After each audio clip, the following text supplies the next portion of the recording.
ஓம் சக்தி. ஓம் சக்தி. ஓம் சக்தி. உயிர் வாழ காற்று அவசியம். உறவுக்கு உதவி அவசியம். பசிக்கு தீனி அவசியம்.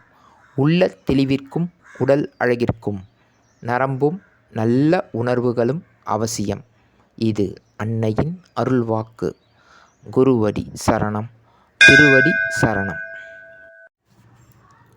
ஓம் சக்தி. சக்திகளே, உங்களுடைய கருத்துக்கள் மற்றும் அனுபவங்களை கீழ்காணும் மின்னஞ்சல் முகவரிக்கு வீடியோ வடிவிலோ ஆடியோ வடிவிலோ எங்களுக்கு அனுப்பவும். மற்றும் மறுவூர் மகிமை யூடியூப் சேனலை சப்ஸ்கிரைப் செய்யவும். ஓம் சக்தி.